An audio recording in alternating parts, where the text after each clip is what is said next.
Hello guys, welcome back to Clinically Clear. Today we'll be covering another very important topic, that is NTEP, National Tuberculosis Elimination Program. So the motto is basically TB harega, desh jeetega. So it started off as National Tuberculosis Control Program in 1960s. Then in 1997 came the RNTCP, Revised National Tuberculosis Control Program. And in 2020, very recently, the NTEP, it was changed into NTEP, National Tuberculosis Elimination Program. From control, we have now focused on elimination. Now, the goals of RNTCP was very simple. It was to diagnose about 75% of all the suspected cases through sputum microscopy. So at least 75% of the TB cases, they have to be diagnosed with sputum microscopy, and out of the newly diagnosed cases, newly detected cases, 80% of them have to be cured. This was the goal of RNTCP.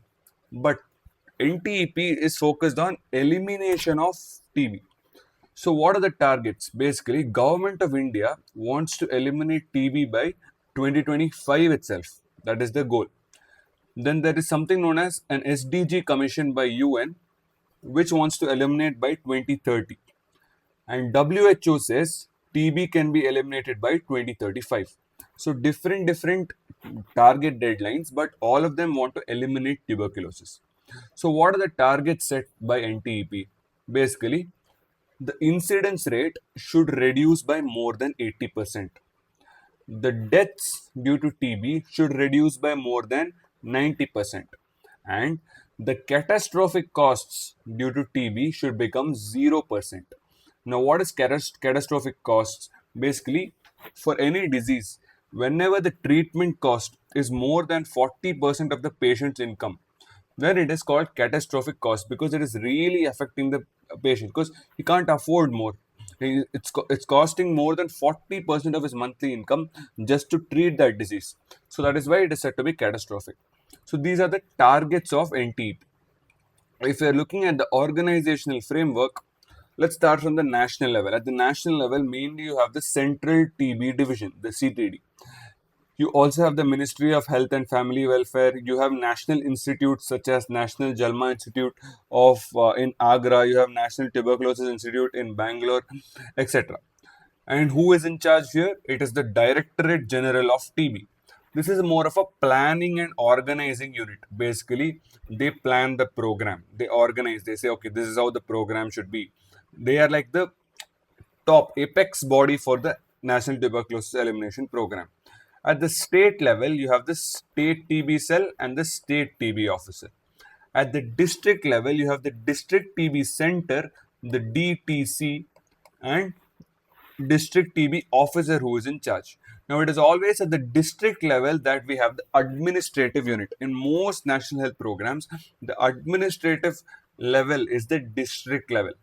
No, the most functional unit, the most functional unit, the most activity is happening at the sub-district level in the form of a TB unit. Now, who are the staff in charge of the TB unit? You mainly have two people.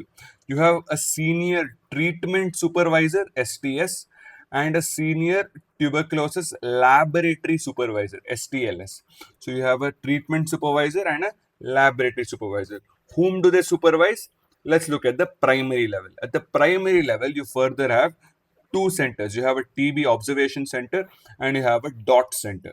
Now, TB observation center is basically a lab.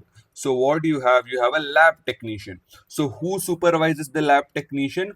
The senior TB lab supervisor. So STLS supervises the lab technician of the TB observation center.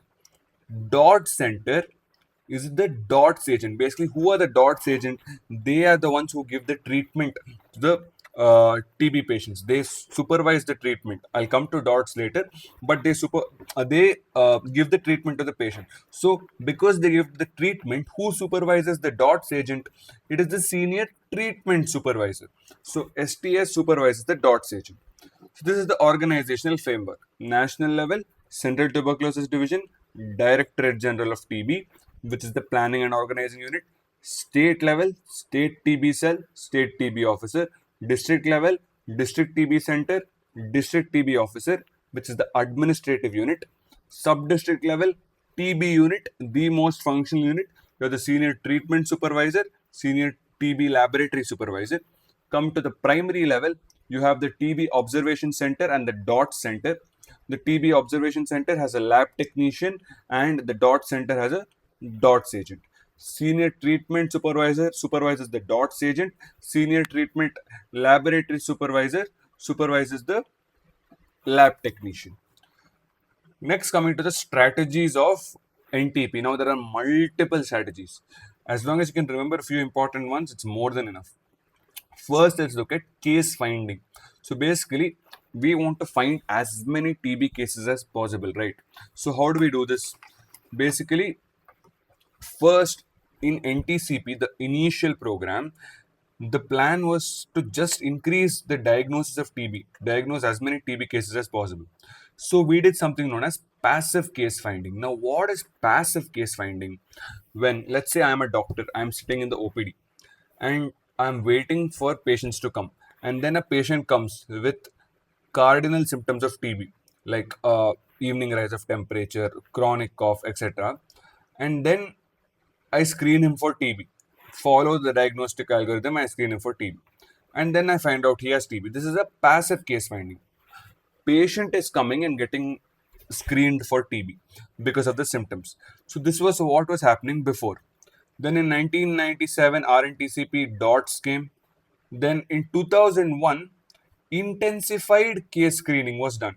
It is still passive, it is not yet active, but it is intensified. How intensified? Before, only patients who had cardinal symptoms of TB were screened for TB.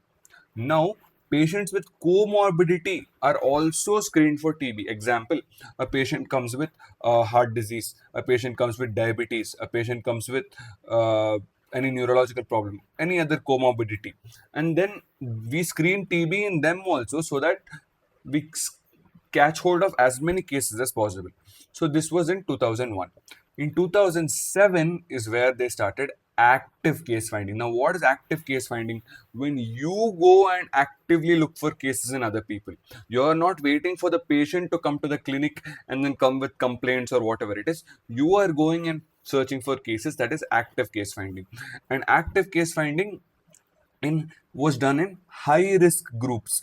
Now, who are the high risk groups? Basically, geographically, if you see, in slums, in tribal areas where you have a lot of, basically, when will TB spread? When you have a lot of people uh, accumulated in one region, right? So in slums and tribal areas, then in clinical settings, whoever is immunodeficient, like HIV infections, organ transplant, diabetics, receiving long-term steroid treatment, immunosuppressant treatments, etc. Then in terms of social, if we're seeing, then prisoners, miners, mill workers, stone crushing, glass industry, old age homes, refugee homes, etc. Then in 2020 NTEP, they introduced something known as population-based screening, where screening of TB was done only for specific populations based on the incidence of cases. So this is how case finding evolved in tuberculosis control programs. Now, what is the diagnostic algorithm for NTEP, for diagnosis of tuberculosis according to NTEP? It is in the form of this. So basically, it starts as presumptive TB. A patient has come with cardinal features of TB, such as evening rise of temperature, etc., for more than 2 weeks. So you are now suspecting TB. You order two investigations. You order a chest X-ray and you order a sputum smear microscopy. Now, if the sputum comes positive for TB bacilli, then it is known as microbiologically confirmed TB, irrespective of whether chest X-ray is positive or negative. It becomes microbiologically confirmed TB. If sputum comes negative, irrespective of whether chest X-ray comes positive or negative, you will still do CB-NAT. Why?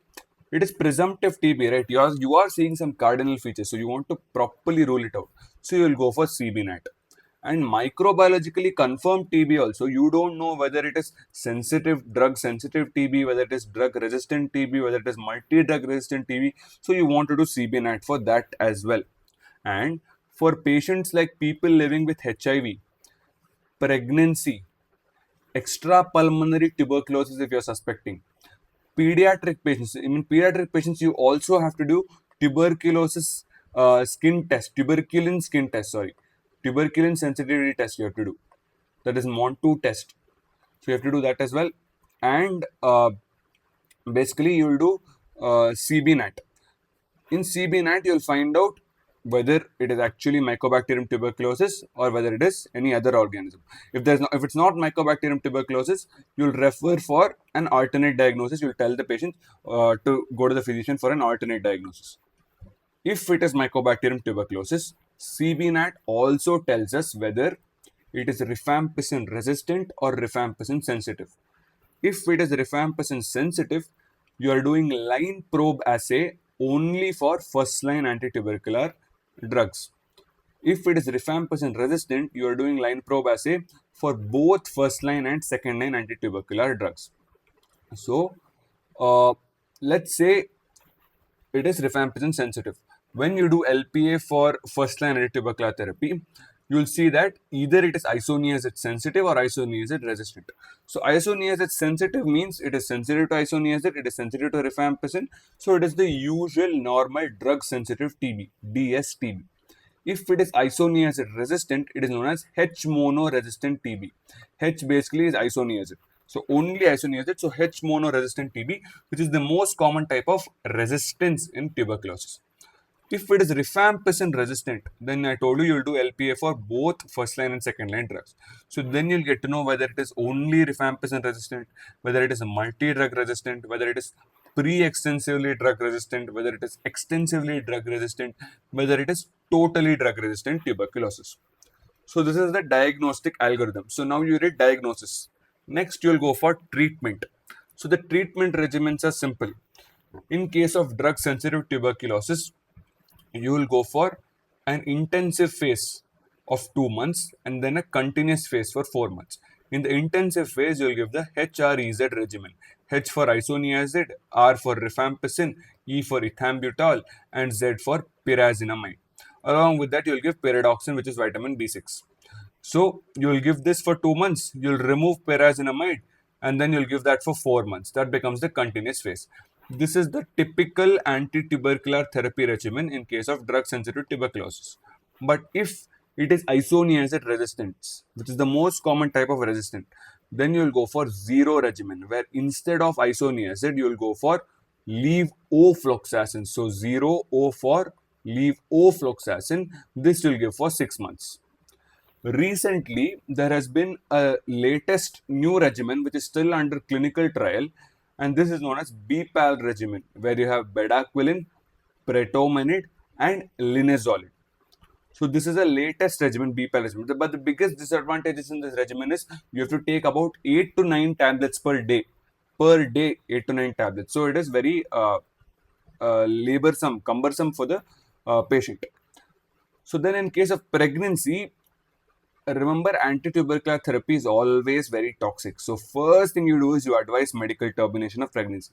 You'll advise the pregnant woman to get her pregnancy terminated. But if it is not possible or if the patient is unwilling, then you have to start anti-tubercular therapy. You can't just be like, okay, we'll start it after delivery. So you have to start, and we'll start her on bedaquiline based regimens because it is slightly less toxic compared to the usual HRZE regimens. So this is about treatment.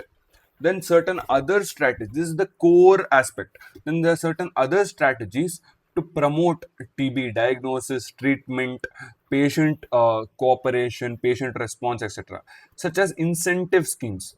Nikshay Pojan Yojana. Basically, TB patients get ₹1,000 incentive per month for their nutritional benefits. They can use this to enhance the nutrition in their diet.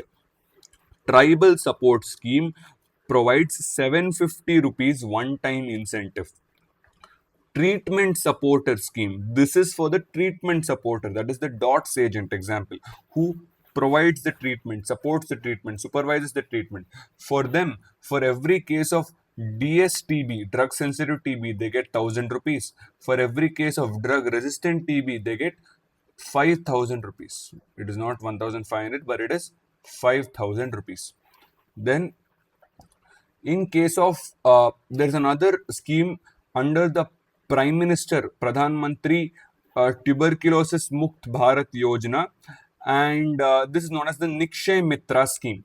Basically, here the community adopts TB patients. Basically, some well-off person can adopt a TB patient's treatment, everything by donating money. So basically, adopts a single TB patient and takes care of the treatment, investigations, etc. This is the Nikshay Mitra scheme. So these are the incentives: Nikshay Mitra scheme, tribal support scheme, treatment support scheme, and the Nikshay Pojan Yojana. Then coming to TB prophylaxis therapy, TPT. What is the prophylaxis therapy? You'll either give isoniazid for 6 months, or you'll give isoniazid plus rifampicin for 3 months. This is the prophylaxis therapy. Whom will you give it to? To all people living with HIV, you will give. Children living with HIV and household children below 5 years. Now, the children living with HIV and household children living with 5 years, before you start TB prophylaxis, you have to first rule out TB. So, you'll do CBNAT, you'll rule out TB. If TB positive, then you'll start on anti-tubercular therapy. Why? Tuberculosis prophylaxis therapy. But if TB negative, then you'll start on tuberculosis prophylaxis therapy. Similarly, household meaning basically, let's say I'm a TB patient. My mom, my dad, my sister, who all live in the house, they become the household members, right? So household members who are above 5 years, high risk groups, I told you, the geographical, clinical, social high risk groups.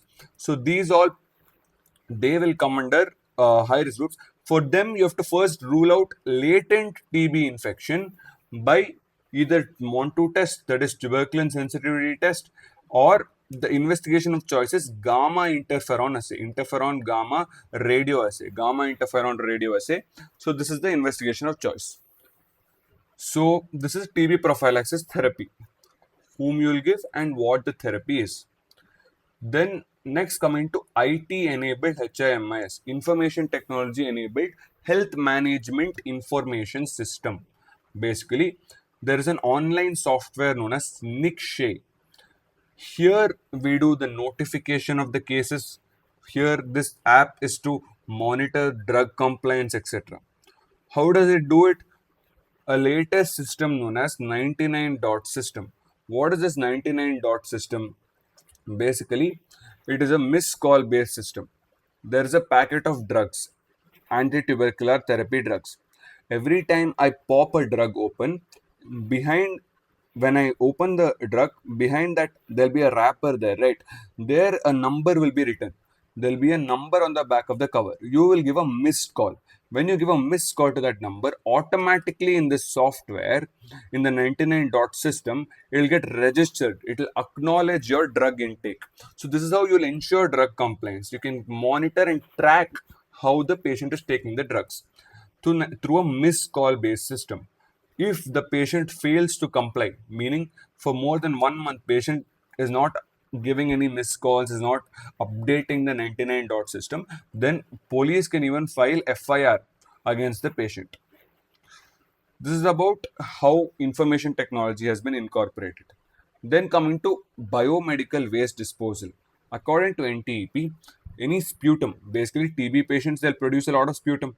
So in the household, you're supposed to burn it. You have to collect it in a newspaper or a plastic cover, whatever it is, and then burn it at the end of the day. In hospitals, you have to do chemical disinfection using 5% cresol or phenol and leave it for about 12 hours. Once you do chemical disinfection, you can leave it into the effluents of the hospital, basically the drainage. So you just leave it there. Whereas, come to the slides. So for sputum smear microscopy, you put sputum on the slides and then you'll observe, right? So even the slides will have some amount of sputum adhered to it. So you have to also consider the slides as biomedical waste. So slides also, you'll either put it in a red plastic bag and then send it for autoclaving, or again you'll do chemical disinfection, that is 5% cresol or 5% phenol, and leave it for 12 hours. So this is about biomedical waste disposal. Next, coming to notifiable disease. Under Indian Penal Code, TB is a notifiable disease that any doctor who diagnoses a new case of TB must notify within 30 days on the Nikshay softwares. Register the case, so and so named patient in so and so area of so and so age, TB, which type of TB, etc. So you have to notify it. Research. Multiple researches are going on. Example, there's a NICS TB research for the use of BPAL regimen, the bedaquiline, pramotin, and linezolid regimen. There's a TB champ research on the use of levofloxacin. There's a trace TB project which is to incorporate artificial intelligence to prevent defaulters. What are defaulters? I'll come to later. Then infection control in the hospital. Basically, hospitals have to be built in a way such that the infection does not spread. Basically, remember, wherever you have a window, that is where the air flows, right? So that is the line of infection. That is where the airborne particles, infection particles are carried. So in an OPD, you never make the doctor sit in front of the window because then he'll be directly in line of the infection. So you'll build it in such a way that the doctor sits away from the line of infection. Similarly, in the wards as well, the line of infection should be parallel to the patients being arranged in the wards. This is also very, very important. So this is how we control infection. Then certain public-private partnership, multi-sectoral collaboration. Example, there is something known as JEET, Joint Effort to Eliminate Tuberculosis. They make certain guidelines on tackling tuberculosis and eliminating tuberculosis. Then there is a program known as Saksham, which is by Tata Society.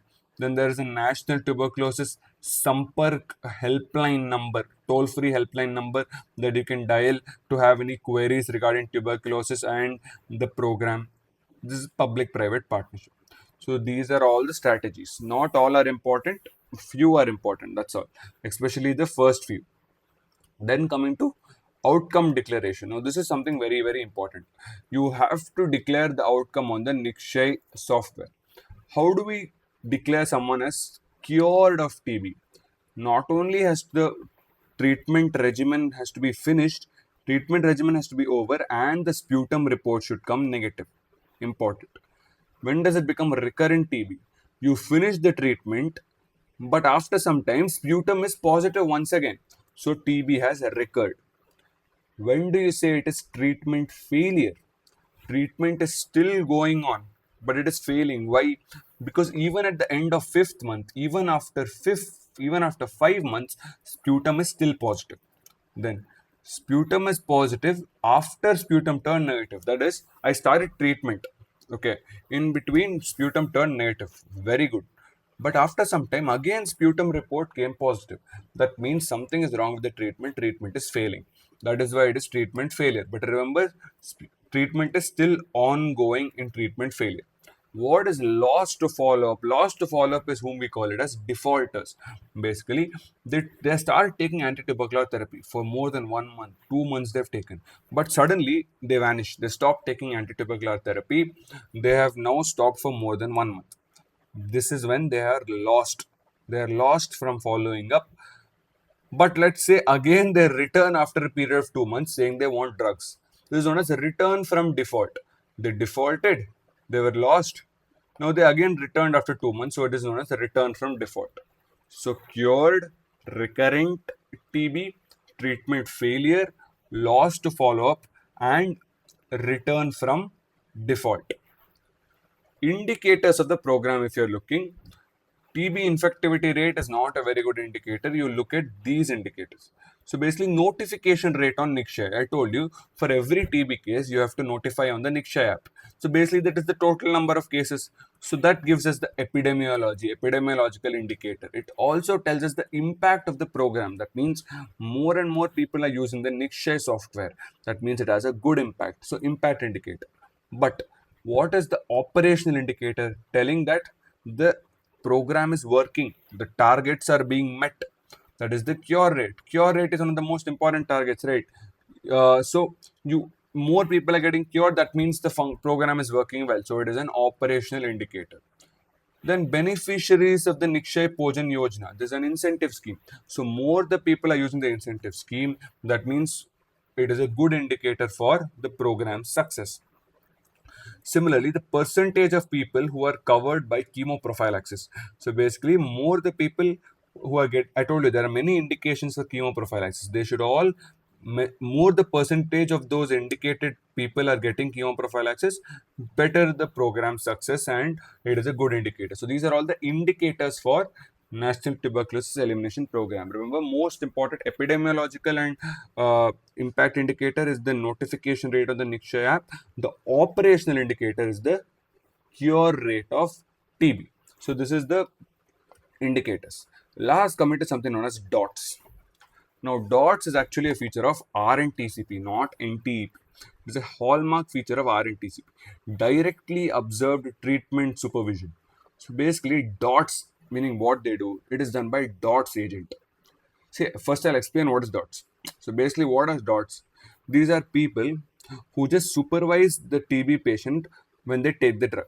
TB patient has to come in front of this DOTS agent and then swallow the tablet and then get lost. So who are these DOTS agents? They can be teachers, they can be male healthcare workers, ASHA workers, Anganwadi workers, they can be NGO members, they can be ex-patients.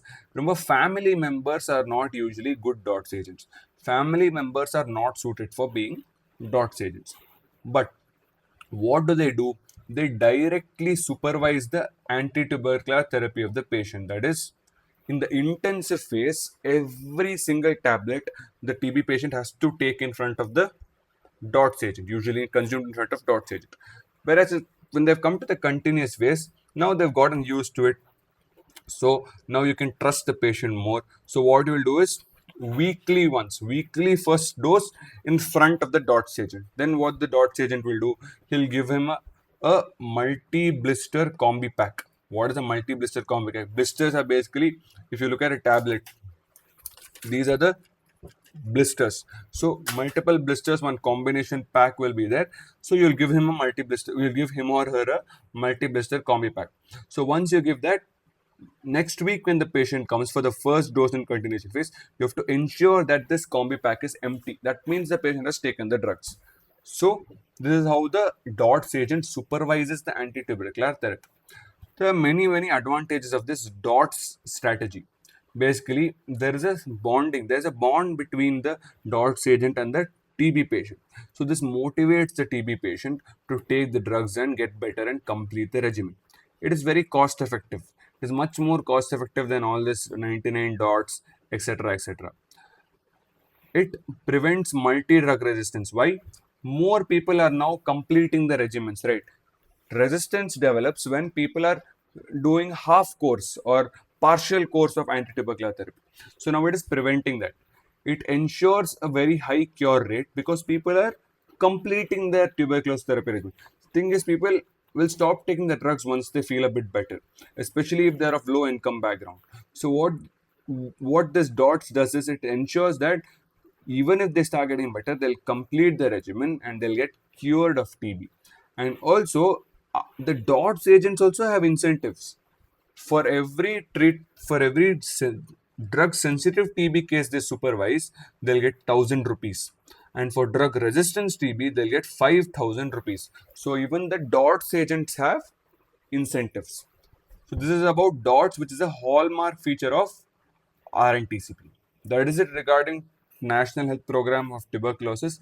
It is a long video, I know, but hopefully I tried my best to teach as detailed yet brief as possible. So thank you for watching.